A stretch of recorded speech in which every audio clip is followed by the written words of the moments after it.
नमस्कार, जय श्री राम, जय हिंद। क्या हाल चाल है आप सब लोगों के। चैनल में आप लोगों का एक बारी फिर से स्वागत है। 12 दिन बीत चुके हैं और ये पहला वीडियो है मेरा 12 दिनों के बाद। और मेरी आवाज़ सुन के आपको पता लग रहा होगा कि मेरी तबीयत ख़राब चल रही थी और भी कई सारे रीज़न्स थे वीडियोज़ ना बनाने के। तो 12 दिनों के बाद जब मैंने ये डिसाइड किया कि इवेंचुअली आज हमें वीडियो बनाना है, एक नए केस के बारे में बात करनी है, तो मैंने सोचा क्यों ना दूसरे साइड को भी थोड़ा मौका दिया जाए। अक्सर हम लव जिहाद के बारे में बात करते हैं। अक्सर हम बात करते हैं कि किस तरीके से पाकिस्तान में ऑनर किलिंग करी गई। अक्सर हम बात करते हैं कि किस तरीके से इस्लामिस्ट लोगों के द्वारा लड़कियों को दबा के उनकी ज़िंदगी को बर्बाद किया गया। इस केस में सिनारियो थोड़ा उल्टा है। इस केस में एक पुजारी की कहानी है। इस केस में एक टीवी एक्ट्रेस की कहानी है। आज का जो ये वीडियो है, ये एक ऐसे टीवी एक्ट्रेस की मर्डर की कहानी है जो आपके स्पाइन में सिरहन तो पैदा करेगी ही, लेकिन आपको ये भी सोचने पे मजबूर कर देगी कि आज के ज़माने में लोग रिश्तों को किस तरीके से शर्मसार कर देते हैं। किस तरीके से the definition of calling someone via a certain adjective, एक रिश्ता जो कायम किया जाता है शब्दों के द्वारा, उसको कैसे नेस्तनाबूद कर दिया जाता है और किस तरीके से लोगों को छला जाता है। कत्ल का ये एक ऐसी विभत्स कहानी है जो सुनने के बाद आई एम प्रीटी श्योर सन्न तो आप रह ही जाओगे। पर सन्न रहने के साथ साथ आपके दिमाग में कई क्वेश्चंस भी उठेंगे और उन क्वेश्चंस के उठने के साथ साथ आपके दिमाग के अंदर ऑटोमेटिकली कुछ जवाब भी रजिस्टर होना शुरू हो जाएंगे। आज की जो कहानी है वो है एक महिला की जिसका नाम है कुरंगती अप्सरा। साउथ इंडिया साइड, तमिल की साइड की टीवी एक्ट्रेस, छोटे मोटे रोल्स करके तमिल फिल्म इंडस्ट्री में अपना आगे करियर बनाने की कोशिश कर रही थी। पहले एक बारी उनकी शादी हो चुकी थी और उनके पति ने आत्महत्या भी करी थी। आत्महत्या क्यों करी थी उसका रीज़न मैं आप लोगों को आगे बताऊंगा। एंड एज यूजुअल वीडियो के अंत में आप लोगों से एक सवाल भी पूछूंगा। इस सदमे से उबर कर, यानी पहले पति की मृत्यु के बाद, उनकी आत्महत्या के बाद, उस सदमे से उबर कर वो अपनी ज़िंदगी को नए सिरे से शुरू करना चाहती थी और इसीलिए वो एक नई लोकेशन पर शिफ्ट भी करती है। पर अचानक कुछ दिनों बाद वो लापता हो जाती है। एक रात वो अपने घर से निकलती है कोयम्बटूर जाने के लिए अपने दोस्तों के साथ। एक वेकेशन, एक ट्रिप, एक फ्रेंड्स के साथ एक आउटिंग। घर से तो निकलती है पर उसके बाद लापता हो जाती है। लापता होती है और उसके बाद कभी भी लौट कर घर नहीं आती है। फिर कुछ दिनों बाद उसकी लाश मिलती है एक सरकारी दफ्तर के सेप्टिक टैंक में, बिल्कुल सड़ी हुई, चेहरा का हुलिया बिल्कुल बिगड़ा हुआ, मानो किसी ने किसी भारी वस्तु से उसके ऊपर प्रहार किया हो। और उसके लाश मिलने के बाद जब तफ्तीश करी गई तब आते हैं रोचक और शर्मसार करने वाले किस्से और कहानियाँ। इस वीडियो में मैं आप लोगों के साथ वही डिस्कस करने वाला हूँ। इस वीडियो में मैं एक गुमनाम ज़िंदगी के बारे में बात करने वाला हूँ। मैं एक पुजारी के बारे में बात करने वाला हूँ। एक एक्स्ट्रा मैरिटल अफेयर के बारे में बात करने वाला हूँ। किस तरीके से फेमिनिज़्म और स्यूडो फेमिनिज़्म हमारी सोसाइटी को बर्बाद कर रहा है उसका एक एग्जाम्पल देने वाला हूँ। और इस वीडियो में मैं आपसे बात करने वाला हूँ about the dark secrets of the murder of Kurangati अप्सरा।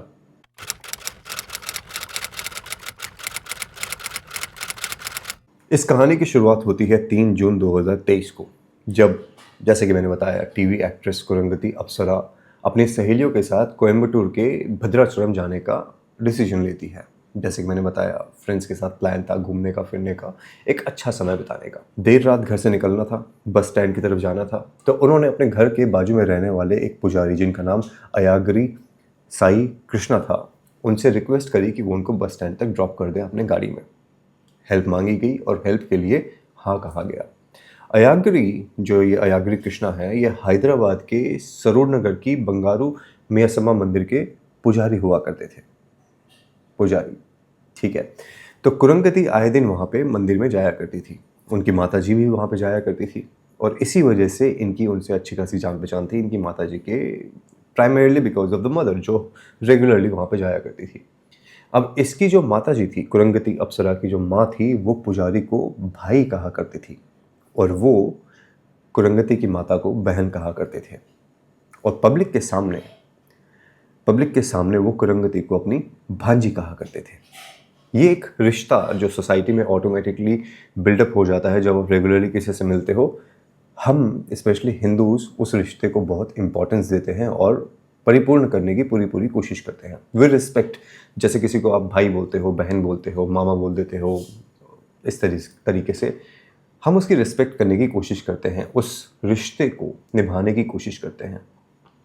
जैसे कि होता है ना, स्कूल में भी अगर किसी से आपने किसी को धर्म बहन बना लिया तो आप उसको अपनी सगी बहन से भी ज़्यादा ऊंचा दर्जा देने की कोशिश करते हो, because that's the life style we have been brought up with. हमें सिखाया गया है, हमारा पालन पोषण उसी तरीके से किया गया है।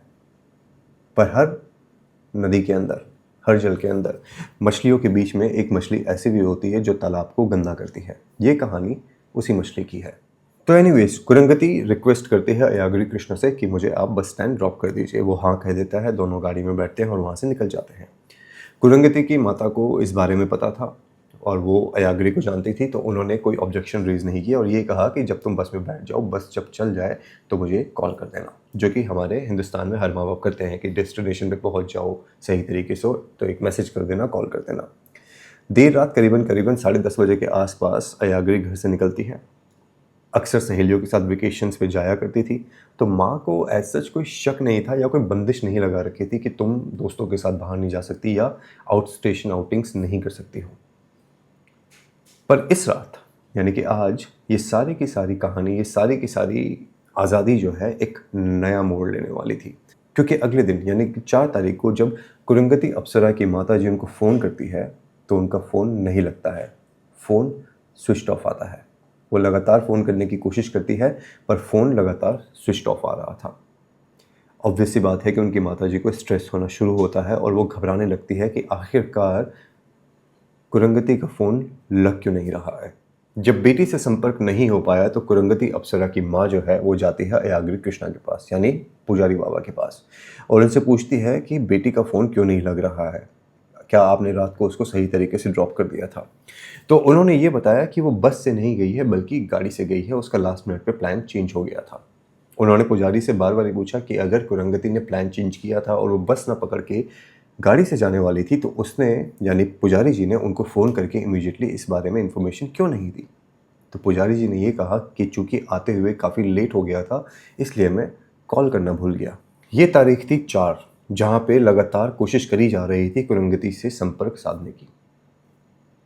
इंटरेस्टिंगली, कुरंगती की जो माता जी हैं उन्होंने एक भी सहेली से संपर्क करने की कोशिश नहीं करी, प्रोबेबली इसलिए क्योंकि उनके पास किसी भी सहेली का कोई नंबर ही नहीं था।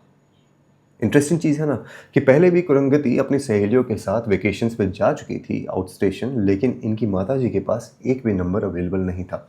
उसका कारण क्या है वो आगे की कहानी में आपको पता चल जाएगा। तो दिन भर खोजने की कोशिश करी जाती है। पुजारी जी भी लगातार इनकी मदद कर रहे थे, नंबर लगातार बंद था और कोई खबर नहीं मिल पा रही थी। पूरा दिन इसी तरीके से बीत जाता है, पूरी रात इसी तरीके से बीत जाती है। इवेंचुअली 5 तारीख को जब ये रियलाइज़ होता है कि किसी भी तरीके से कुरंगती से संपर्क नहीं हो पा रहा है तो अब हमें पुलिस में कंप्लेंट कर देनी चाहिए। शिकायत दर्ज करवाने का फैसला लिया जाता है। पड़ोसी को परेशान देखकर पुजारी जी अपनी सेवा फिर से ऑफर करते हैं कि मैं आपके साथ पुलिस स्टेशन चलता हूँ, और फिर Rajiv Gandhi international airport railway station पे जाके एक कंप्लेंट दर्ज कराई जाती है। पुजारी जी का बयान जो है वो काफ़ी ज़्यादा इंपॉर्टेंट था यहाँ पे, क्योंकि ही वॉज द लास्ट वन जिन्होंने कुरंगती को देखा था। जिंदा देखा था ये मैं भी नहीं कहूँगा, पर कुरंगती को लास्ट टाइम देखा था। He was the last person to be in touch with her, तो उनका बयान यहाँ पे बहुत ज़्यादा इंपॉर्टेंट होने वाला था। पुलिस सारी इन्फॉर्मेशन लेती है और उससे पूछती है कि आपने उसको कहाँ ड्रॉप किया एंड ऑल दोज डिटेल्स। पुजारी जी अपने बयान में इस चीज़ का पूरी तरीके से अपनी डिटेलिंग देते हैं कि कैसे वो कुरंगती की माता को बहन मानते हैं और वो लगातार मंदिर आया जाया करती थी, वहाँ पे इनकी जान पहचान हुई, और कैसे कुरंगती को वो भांजी मानते हैं और वो चिंतित है कि कुरंगती इस समय है कहाँ पे।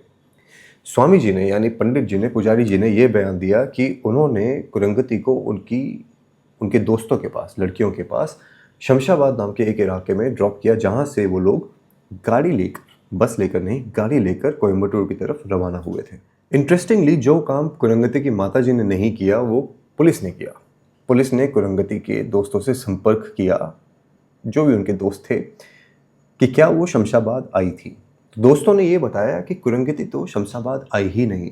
जब ये इन्फॉर्मेशन सामने आई तो पुलिस का सबसे पहले शक जाता है पुजारी की तरफ, क्योंकि लास्ट बारी कुरंगती को उसी ने देखा था। पुलिस शक के बिना पर सरूर नगर से लेकर शमशाबाद के 21 किलोमीटर के रेडियस के सीसीटीवी फुटेज जो है वो चेक करना शुरू करती है। ये जानने की कोशिश करती है कि आखिरकार कुरंगती गई कहाँ। और एक बहुत हैरत अंगेज करने वाली कहानी सामने आती है। वो ये कि पुजारी जी ने, अयाग्रित कृष्णा जी ने कुरंगती को पिक तो किया था लेकिन ड्रॉप नहीं किया था। शक के बिना पर और सबूतों के उनको ध्यान में रखते हुए पुलिस पुजारी जी को अरेस्ट करती है और स्पेशल सेवा प्रदान करना शुरू करती है। पुजारी जी इनिशियली बार बार अपना बयान बदल रहे थे और ये मानने को तैयार नहीं थे कि उन्हें कुछ भी पता है कि कुरंगती इस समय कहाँ पर है। बट जैसे कि मैंने पहले कई वीडियोस में बोला है, एवरीवन स्पीक्स, तो पुजारी जी ऑल्सो स्पोक। पुजारी जी ने अपना जुर्म कबूल किया और उन्होंने ये कहा, ये बताया, ये एक्सेप्ट किया कि उन्होंने कुरंगती अप्सरा का मर्डर कर दिया है। पुजारी जी का कन्फेशन सुनकर हर कोई हैरान रह गया था कि आखिरकार एक ऐसा इंसान जो कि धार्मिक इंसान है, वो अपनी एक ऐसी लड़की को क्यों मारेगा जिसको वो भांजी मानता है, जिसकी माँ को वो बहन मानता है। उसके इकबाले जुर्म के बाद पुलिस उससे पूरी कहानी जानने की कोशिश करती है और जब वो पूरी की पूरी कहानी बताता है तो ये वो पार्ट है जहाँ पे रिश्तों को किस तरीके से शर्मसार किया जाता है वो आप लोगों को रियलाइज़ होगा। तो हुआ यूँ था कि कुरंगती को स्वामी जी पिक करते हैं पुजारी जी और रास्ते में गाड़ी ड्राइव करके शमशाबाद की तरफ जा रहे थे। एटलीस्ट ये प्रतीत हो रहा था कि वो उसको ड्रॉप करने के लिए जा रहे थे। रास्ते में जाते हुए कुरंगती की आंख लग जाती है और जैसे ही उसकी आंख लगती है पुजारी जी उसके सर को पकड़कर ज़ोर से डैशबोर्ड के ऊपर ऐसे स्मैश करते हैं। कुरंगती की नींद टूटती है, वो चीखना चिल्लाना शुरू करती है। जैसे ही वो चीखना चिल्लाना शुरू करती है पुजारी जी गाड़ी रोकते हैं और गाड़ी में रखा हुआ पहले से एक पत्थर था भारी सा, उसको उठाते हैं और कुरंगती के सर के ऊपर, मुंह के ऊपर लगातार वार करते हुए उसके सर को चकनाचूर कर देते हैं और उसे मौत के घाट उतार देते हैं। पुजारी जी ऑलरेडी डिसाइड कर चुके थे कि उन्हें कुरंगती की हत्या करनी है। कत्ल को अंजाम देने के बाद सरप्राइजिंगली, और ये जानकर आप I don't know what kind of emotions will run through your body, कत्ल करने के बाद 2 दिन तक वो लाश को उसी गाड़ी में लेकर घूम रहा था जिस गाड़ी में उसने उसको कोयम्बटूर की तरफ जाने के लिए, शमशाबाद ड्रॉप करने के लिए गाड़ी को निकाला था। बॉडी को डिग्गी में रखा जाता है, कपड़े से और प्लास्टिक से ढका जाता है और कार को अपने घर के बाहर पार्क कर दिया जाता है। 2 दिन तक लाश गाड़ी के अंदर ही थी। जिस दिन वो कुरंगती की माँ के साथ उसकी तलाश कर रहे थे, यानी 4 तारीख को, और जिस दिन 5 तारीख को पुलिस कंप्लेन करी गई थी, ये 2 दिन ऐसे थे जहाँ पे कुरंगती की लाश उस गाड़ी की डिक्की में पुजारी जी के घर के बाहर खड़ी थी। हर थोड़ी देर में वो यहाँ पे आते थे और चूँकि बॉडी से स्मेल आने लगी थी तो आते, रूम फ्रेशनर डालते डिग्गी के अंदर ताकि बदबू बाहर ना आए और वापस से लाश को ढककर गाड़ी को बंद करके वहाँ से निकल जाया करते थे। तो एक पुजारी एक लड़की की हत्या करके लाश को अपने साथ रखकर उसकी गुमशुदगी की रिपोर्ट लिखवा रहा था और उसको ढूंढने में अपेरेंटली उसकी माँ की मदद कर रहा था जिसको वो बहन मानता था। 5 जून को जब वो खुद पुलिस स्टेशन गया था कुरंगती अप्सरा की माताजी के साथ पुलिस स्टेशन में रिपोर्ट दर्ज करवाने के लिए गुमशुदगी की, मंदिर के पास इनके एक सरकारी अफसर था, मंडल रेवेन्यू ऑफिस, वहाँ का जो सेप्टिक टैंक है उसके अंदर उस रात को वो लाश को डाल देता है। आसपास कोई था नहीं, आसपास इससे बढ़िया कोई लोकेशन भी नहीं थी लाश को छुपाने की, तो लाश को उस सेप्टिक टैंक के अंदर गिरा देता है और उसके अंदर फिर लाल मिट्टी डाल देता है, ये सोचकर कि इससे लाश छुप जाएगी, बदबू वगैरह कुछ भी नहीं आएगी और किसी को कुछ भी पता नहीं चलेगा। पर अगले ही दिन उस सेप्टिक टैंक से बदबू आने लगी थी। अब इस चीज़ को छुपाया जाए तो कैसे छुपाया जाए, तो वो खुद लोगों को इस बात की घोषणा करता है कि इस टैंक से काफ़ी ज़्यादा बदबू आ रही है, इसमें सीमेंट डालकर इस सेप्टिक टैंक को बंद करवा देते हैं। लोगों को कोई शक नहीं होता है, पुजारी जी हैं, कुछ अच्छी बात कर रहे होंगे, लोग इस चीज़ का समर्थन करते हैं और उस बदबू से निजात पाने के लिए सीमेंट वगैरह डाला जाता है और उस सेप्टिक टैंक को बंद कर दिया जाता है, सील कर दिया जाता है, जिसके अंदर कुरंगती अप्सरा की लाश थी। विचित्र है ना इंसान कि एक तरफ वो कुरंगती अप्सरा को ढूंढने की कोशिश करता हुआ अपने आप को दिखा रहा था और दूसरी तरफ वो रोज़मर्रा की ज़िंदगी में ऐसे व्यस्त था मानो कि कुछ हुआ ही नहीं, जबकि उसे ये पता था कि उसने कुरंगती अप्सरा का बड़े निर्मम तरीके से उसकी हत्या करी है। लेकिन अफसोस सीसीटीवी फुटेज आने की वजह से ये सारा का सारा कांड जो है 3-4 दिनों के अंदर ही पूरी तरीके से एक्सपोज हो जाता है। अब आता है एक इंटरेस्टिंग ट्विस्ट कहानी के अंदर। पुजारी जी जो हैं वो कुरंगती अप्सरा की हत्या करने की काफ़ी दिन से प्लानिंग कर रहे थे। इंटरनेट के ऊपर काफ़ी सर्च भी करी थी कि हत्या कैसे करी जाती है, लाश को कैसे ठिकाना लगाया जाता है, मर्डर करने के बाद बचा कैसे जाता है। सवाल यहाँ पे ये था कि एक ऐसी महिला जिसको वो बहन मानते थे, उसकी बेटी जिसको वो भांजी मानते थे, आखिरकार इन्होंने उसका कत्ल किया क्यों?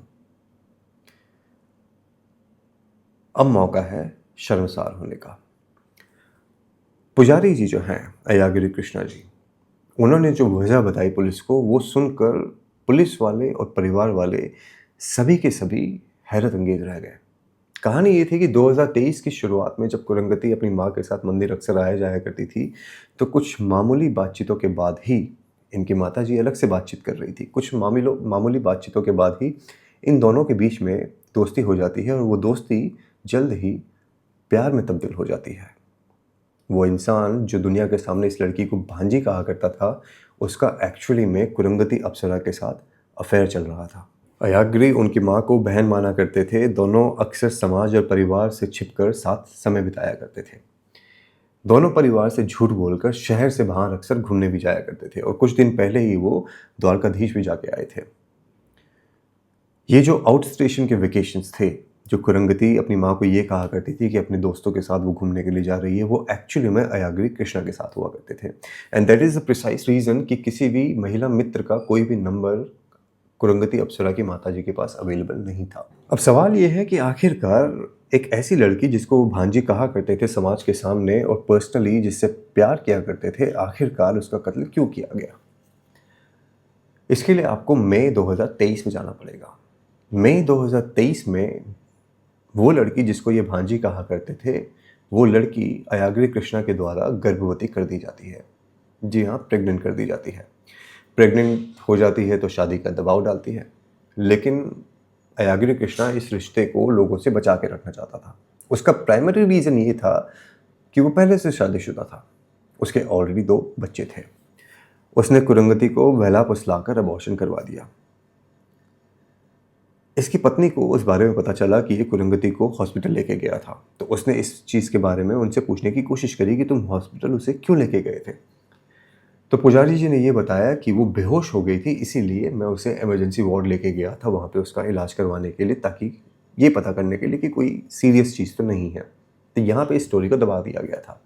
लेकिन चूंकि प्रेगनेंसी हुई थी, अबॉर्शन हुआ था, कुरंगती इनसे प्रेम किया करती थी, तो वो इन पे बार बार प्रेशर डाल रही थी शादी करने का और ये कह रही थी कि आप अपनी पत्नी को छोड़ दो, तलाक दे दो, अपने बच्चों को छोड़ दो और आप मेरे साथ रहो। पुजारी जी ऐसा नहीं करना चाहते थे। पुजारी जी ऐसा नहीं था कि ऐसा नहीं कर सकते थे, पर पुजारी जी ऐसा करना ही नहीं चाहते थे। समाज के सामने कुरंगती सब कुछ बता देगी, इस बात का उन्हें लगातार अब डर लग रहा था। उन्हें ये डर लग रहा था कि उनकी इज्जत को अब क्षति पहुंचने वाली है। उनका काम खराब होने वाला है। उनका पारिवारिक जीवन जो ऑलरेडी सेटल्ड है, एक बीवी और 2 बच्चे के साथ, वो अब नेस्तानाबूद होने वाला है। और यही वो वजह है कि इन्होंने डिसाइड किया कि दिस इज़ द टाइम कि कुरंगती अप्सरा को अपने रास्ते से हटाया जाए। अब आपको यहाँ पे कुरंगती के बारे में भी थोड़ी कुछ फैक्ट्स जानने की ज़रूरत है। तमिलनाडु के कोयम्बटूर के रहने वाली थी ये। पिता का काफ़ी सालों पहले निधन हो चुका था। कोई भाई बहन नहीं थे। तो पढ़ाई लिखाई करने के बाद इसने डिसाइड किया कि मुझे मॉडलिंग करनी है और तमिल फिल्मों में काम करना है। छोटे मोटे टीवी शोज़ में छोटे मोटे रोल्स भी मिलने लगे, मॉडलिंग के छोटे मोटे काम भी मिलने लगे और बड़े काम पाने के लिए, यानी कि तमिल फिल्मों में काम पाने के लिए, ये अक्सर निर्माता निर्देशकों के स्टूडियो के अक्सर चक्कर काटा करती थी। हालांकि अभी तक कोई बड़ा ब्रेक नहीं मिला था, पर उम्मीद थी कि शायद जीवन बदल जाएगा। इस चीज़ से आपको ये तो पता चलता है कुरंगती के बारे में कि she was an ambitious woman. उसको फेम चाहिए था, उसे पैसा चाहिए था और जल्दी चाहिए था। इसी बीच कुरंगती के जीवन में एक इंसान की एंट्री होती है जो कि एक सॉफ्टवेयर इंजीनियर था। उसका नाम था कार्तिक राजा। कार्तिक राजा ने एंट्री ली। इन दोनों के बीच में प्यार होता है, दोनों एक दूसरे को पसंद करने लगते हैं और परिवार की रजामंदी के बाद दोनों शादी कर लेते हैं। शादी के बाद कुरंगती की जो माता जी थी अरुणा, वो इन दोनों के साथ ही रहा करती थी। शादी हो जाती है और आपको लग रहा होगा कि everything would have been perfect. But scenario यहाँ पे भी उल्टा होने वाला था। ये शादी कुछ महीनों तक ही चलती है और कुछ महीनों के बाद कुरंगती अपने पति को छोड़ देती है। कुछ दिनों के बाद कुरंगती के पति यानी कि राजा कार्तिक सुसाइड कर लेते हैं।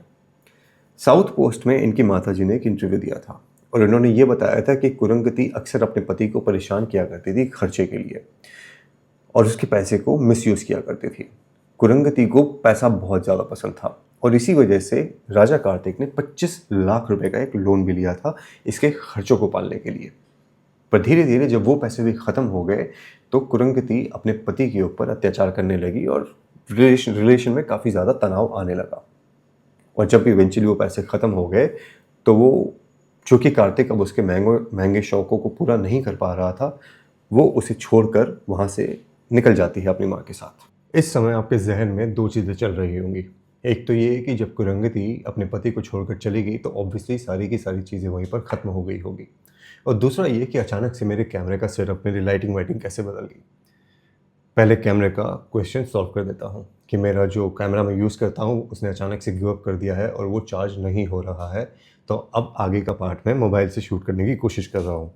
तो अगर क्वालिटी में थोड़ा फ़र्क आए तो उसके लिए क्षमा चाहता हूँ and I do not know कैमरे को क्या हुआ है, सॉल्व हो पाएगा कि नहीं, but will figure that out.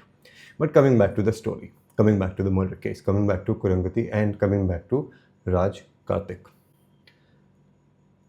कुरंगती घर छोड़ने के बाद वहीं पे उसको वहीं शांति नहीं मिलती है। वो राज कार्तिक की फैमिली के ऊपर दहेज मांगने का आरोप लगाती है, मानसिक प्रताड़ना का आरोप लगाती है, जिससे परेशान होकर राज कार्तिक इवेंचुअली सुसाइड कर लेता है। राज कार्तिक के सुसाइड करने के पहले राज कार्तिक का परिवार एक कंप्लेंट फाइल करना चाहता था जहां पे वो कुरंगती के अगेंस्ट में मानसिक प्रताड़ना, मेंटल हरासमेंट और झूठी शिकायतों के अगेंस्ट अपने तरफ से एक एफआईआर दर्ज करवाना चाहता था। पर वो करवा पाता उसके पहले उनके इकलौते बेटे ने सुसाइड करके अपनी ज़िंदगी को ख़त्म कर दिया। उसके बाद उन्हें कोई जानकारी नहीं थी कि कुरंगती है कहाँ पे, क्योंकि कुरंगती कोयम्बटूर का वो एरिया छोड़कर वहाँ से लोकेट कर गई थी एक डिफरेंट लोकेशन पे जहाँ पे उसका कत्ल हुआ इवेंचुअली, सरूर नगर।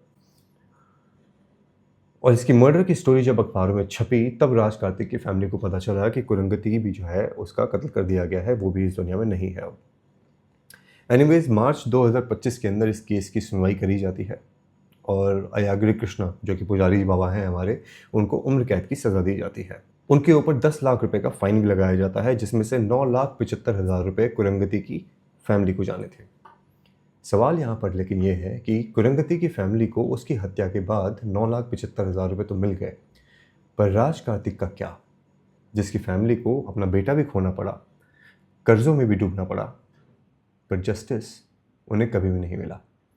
कई लोग ये कह सकते हैं कि पोएटिक जस्टिस ये हो सकता है कि कुरंगती की मौत ही राज कार्तिक के लिए जस्टिस है, बट मैं उस चीज़ में यकीन नहीं करता हूँ। किसी की भी हत्या, किसी दूसरी हत्या या किसी दूसरी मौत के लिए जस्टिस नहीं हो सकती, लेकिन हर किसी के जस्टिस का डेफिनेशन अलग होता है, तो we will agree to disagree.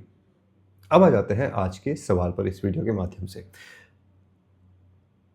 कितना सही होता है लोगों के द्वारा ऐसे रिलेशंस को नाम देना, भांजी, भांजा, मामा, मामी, बहन एंड ऑल दोस थिंग्स, और जब उनकी धज्जियां उड़ा दी जाए तो सोसाइटी के ऊपर हमारा ट्रस्ट कितना रह जाता है। क्या ऐसे हत्याकांडों से, जहाँ पे ऐसे रिश्तों को शर्मसार किया जाता है, क्या हमारे मनोबल को क्षति पहुँचनी चाहिए और क्या हमारी मानसिकता को वो चोट पहुँचनी चाहिए जहाँ पे हम धर्म के रिश्ते बनाना छोड़ दें? धर्म बहन बनाना, धर्म भांजी बनाना, भांजा बनाना, या किसी को नाना बनाना, नानी बनाना, मासी बनाना, क्या हमें अपने पैर पीछे खींच लेने चाहिए? क्या एज अ सोसाइटी हमें सिर्फ उन रिश्तों पे कायम रहना चाहिए जो कि हमें बायोलॉजिकली मिले हैं, माँ की तरफ से, पिता की तरफ से and so fourth and so on? मेरा पर्सनल ओपिनियन मैं फिर भी यहाँ पे देना चाहूँगा कि धर्म का रिश्ता किसी भी खून के रिश्ते से बड़ा होता है। खून का रिश्ता आपको ऑटोमेटिकली इनहेरिट करते हो आपको मिलता है। धर्म का रिश्ता वो होता है जिसमें आपकी श्रद्धा होती है, जिसमें आपका यकीन होता है, जिसमें आप आत्मा से बनता है वो रिश्ता। और अगर मैं ऐसा कोई रिश्ता बनाऊं तो फ्रैंकली स्पीकिंग मैं कभी भी उसको शर्मसार करने से पहले अपने आप को ख़त्म करना ज़्यादा महत्वपूर्ण चीज़ समझूंगा। आप क्या सोचते हैं इसके बारे में कमेंट करके ज़रूर बताइएगा। और यहाँ तक अगर आए हैं चैनल को सब्सक्राइब करके ज़रूर जाइएगा, बट ओनली तभी सब्सक्राइब करना जो आप रेगुलरली यहाँ पे सपोर्ट कर सकें, क्योंकि हम यहाँ पे ज़्यादा सब्सक्राइबर्स का नहीं, ज़्यादा एंगेजमेंट का थोड़ा उस तरफ थोड़ा ध्यान मेरा ज़्यादा रहता है। तो feel free to subscribe only if you can support. Description box में आपको और भी बहुत सारे वीडियोज़ मिलेंगे अलग अलग तरीके के। अगर आप चैनल को फाइनेंशियली सपोर्ट करना चाहें तो डिस्क्रिप्शन बॉक्स में आपको मेंबरशिप का लिंक भी मिलेगा। आप फाइनेंशियल तौर पे सपोर्ट कर सकते हो, बहुत ही नॉमिनल अमाउंट है। यूट्यूब सपोर्ट करता है उन चैनल्स को जहाँ पे मेंबरशिप की संख्या ज़्यादा होती है, पर वो कॉल आपका है, हम सिर्फ रिक्वेस्ट कर सकते हैं। आज समय देने के लिए मैं आपका धन्यवाद अदा करना चाहता हूँ और बहुत जल्दी एक ऐसा केस आपके सामने लाने की कोशिश करने वाला हूँ मैं, जिसको सुनकर अभी तक के डार्क सीक्रेट्स आपको ऐसा लगेगा कि अभी तक तो हमने कुछ किया नहीं। And frankly speaking, dark secrets की इस सीरीज़ के अंदर अभी तक हमने सिर्फ परतों को ही खरोचना शुरू किया है। हमारी सोसाइटी के अंदर, वर्ल्ड की सोसाइटी के अंदर ऐसे कई रहस्यमय राज हैं जिनको सुनकर आप यही कहोगे, कुछ तो गड़बड़ है दया। एनीवेज, आज समय देने के लिए धन्यवाद। अगले वीडियो में जल्द मुलाकात होगी। जय श्री राम, हर हर महादेव।